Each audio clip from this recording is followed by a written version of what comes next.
Breaking news చూస్తున్నాం. Haryana assembly ఎన్నికల polling కొనసాగుతుంది. రాష్ట్రంలోని మొత్తం 90 స్థానాలకు 1031 మంది అభ్యర్థులు బరిలో నిలిచారు.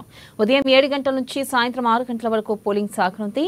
ఇక మొత్తం 20,632 పోలింగ్ కేంద్రాల్లో 2 కోట్ల మందికి పైగా ప్రజలు ఓటు హక్కును వినియోగించుకోనున్నారు. పోలింగ్ కేంద్రాల వద్ద ఎలాంటి అవాంఛనీయ ఘటనలు జరగకుండా భారీ సంఖ్యలో పోలీస్ బృందాలు నిర్వహించాయి. ఇక దీనిపై మరింత సమాచారాన్ని మా కృష్ణమూర్తి అందిస్తారు. మా బ్యూరో చీఫ్ కృష్ణమూర్తి అందిస్తారు. వారితో మాట్లాడతాం. కృష్ణమూర్తి, చెప్పండి. ప్రధానంగా చూసుకున్నట్టయితే ఈ రోజు హర్యానా ఎన్నికల పోలింగ్ జరుగుతుంది. ఈ నేపథ్యంలో అక్కడ ఎటువంటి భద్రతాపరమైన చర్యలు తీసుకున్నారో అప్డేట్స్ ఏంటి?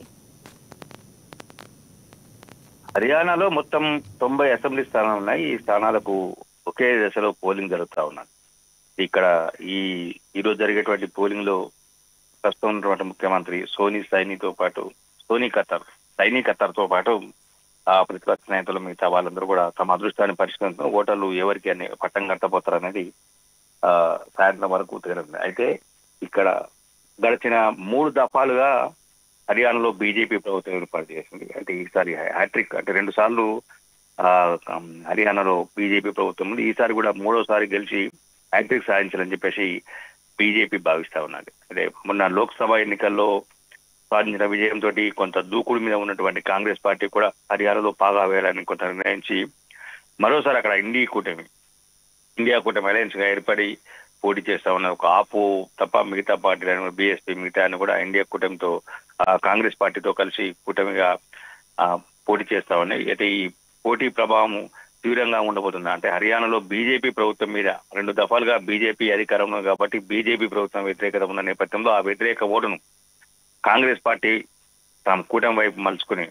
విజయం సాధించేసి ఉందని చెప్పేసి కొంత ప్రచారం జరిగింది. ఏదేమైనా ఇక్కడ పోలింగ్ ప్రశాంతంగా జరగాలి, ఎటువంటి అవాంఛనీయ సంఘటన జరగకూడదు అన్న ఉద్దేశంతో ఉన్నటువంటి అక్కడ ప్రభుత్వం పూర్తి స్థాయిలో ఏర్పడి ఎన్నికల కమిషన్ కొంతకాలంగా అక్కడ స్థితిగతులను పరిశీలించి కావాల్సిన బందోబస్తు, సెన్సిటివ్ ఏరియాలు, కొంత సమస్యాత్మకము, అత్యంత సమస్య కీలకమైన పోలింగ్ కేంద్రాలుగా 3 విభాగాలుగా గుర్తించి పోలింగ్ బందోబస్తును ఏర్పాటు చేసింది. బందోబస్తులు కూడా ఉన్నతాధికారులు పూర్తి సరసంగా ఎన్నికల సంఘం అధికారులు కూడా ఎప్పటికప్పుడు పర్యవేక్ష వస్తున్నారు. అంటే ఇక్కడ బీజేపీ వర్సెస్ కాంగ్రెస్ పార్టీగానే పోటీ ఉంది. ద్విముఖ పోటీలో ఎవరు విజయం సాధిస్తారు, ఎవరికి పట్టం కట్టబోతారని ప్రజలు తేల్చబోతున్నారు. ఈ ప్రజల తీర్పు మాత్రం తమకు అనుకూలంగా ఉంటుంది అంటే తమకు అనుకూలంగా ఉంటుందని చెప్తా ఉన్నారు. ఇక్కడ ప్రధానమంత్రి నరేంద్ర మోడీతో పాటు అమిత్ షా మిగతా వాళ్ళందరూ ఎన్నికల ప్రచారం నిర్వహించారు. హర్యానా ఎన్నికలు అంటే ఇది మరోసారి జరగబోయేటట్టు మహారాష్ట్ర, మిగతా రాష్ట్రాలు, తమిళనాడు ఇట్లా ఈ రాష్ట్రాల ఎన్నికలు ఉన్న నేపథ్యంలో హర్యానా ఎన్నికలు కొంత కీలకంగా మారారు. అంటే అసెంబ్లీ ఎన్నికలు, పార్లమెంట్ ఎన్నికలు జరిగిన తర్వాత హర్యానా ఎన్నికలు ఇప్పుడు జరుగుతున్న నేపథ్యంలో ఈ ఎన్నికలు అంటే పార్లమెంట్ ఎన్నికలు కాంగ్రెస్ పార్టీ కొంత పుంజుకుంది. బీజేపీకి అంటే సొంతంగా ప్రభుత్వాన్ని ఏర్పాటు చేసేందుకు కావాల్సినటువంటి స్థానం కూడా దక్కలేదు.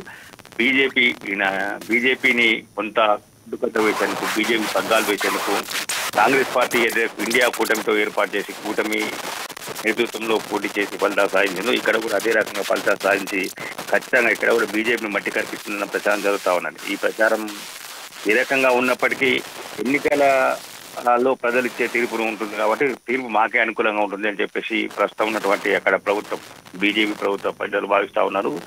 కేంద్రంలోని పెద్దలు కూడా హర్యానా మనకే దక్కుతుందని చెప్పి చెప్తా ఉన్నారు. ఏదేమైనా ఎన్నికలు ప్రశాంతంగా జరిగి పూర్తి స్థాయిలో ఎటువంటి అవాంఛనీయ సంఘటన జరుగుతుంటే బాగుంటుందని చెప్పేసి ఎన్నికల సంఘం భావిస్తా ఉన్నది. మొత్తంగా 90 స్థానాలు జరిగేటువంటి ఎన్నికలు సాయంత్రం 6:30కు పోలింగ్ జరిగే అవకాశం ఉంది. పోలింగ్ లో భారీ ఎత్తున పోలింగ్ జరిగేందుకు ఎన్నికల సంఘం పూర్తి స్థాయిలో ఏర్పాటు చేసింది. విస్తృతంగా ప్రచారం కూడా నిర్వహించింది. ఓటు హక్కు వినియోగించుకున్నది. అయితే ఇక్కడ చూసుకున్నట్టయితే సాయంత్రం 6:30 తర్వాత ఎగ్జిట్ పోల్స్ కూడా వెలువడే అవకాశం ఉన్నట్లుగా తెలుస్తుంది. ప్రధానంగా ఎగ్జిట్ పోల్స్ లో ఏ పార్టీ గెలిచే అవకాశాలు ఎక్కువగా కనిపిస్తున్నాయంటారు? ఏ పార్టీకి అనుకూలంగా వచ్చే అవకాశం ఉందంటారు?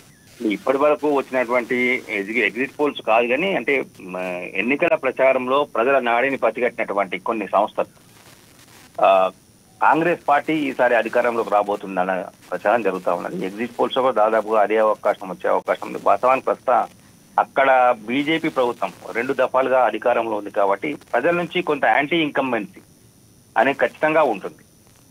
నరేంద్ర మోడీ కూడా 2 సార్లు కేంద్రంలో అధికారంలో ఉన్న తర్వాత 3వ దఫా కొంత ఇబ్బంది పడాల్సి వాళ్ళు ఈసారి అబ్కీ బార్ 400 పార్ అనే నిదానాన్ని తీసుకున్నప్పటికీ నరేంద్ర మోడీ పూర్తి స్థాయిలో సక్సెస్ కాలేకపోయారు.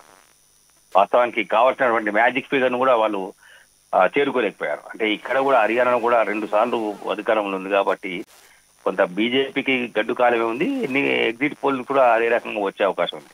అయితే ప్రజలు చివరి క్షణంలో మార్పు కోరుకున్నారు కాబట్టి తమకు అనుకూలంగా ఉన్న బీజేపీ చెప్తున్నప్పటికీ అది ఎంతవరకు సాధ్యం అనేది ఎన్నికల ఫలితాలు వచ్చి చెప్తాం. మామూలుగా మనము ఇటీవల కాలంలో గమనించవచ్చు, ఎగ్జిట్ పోల్స్ ఏవి కూడా కొంత వాస్తవానికి దగ్గరగా రావట్లేదు. 1-2 సంవత్సరాలు తప్ప మిగతా ఎగ్జిట్ పోల్స్ అన్ని కూడా వాస్తవానికి దగ్గరగా ఉండట్లేదు.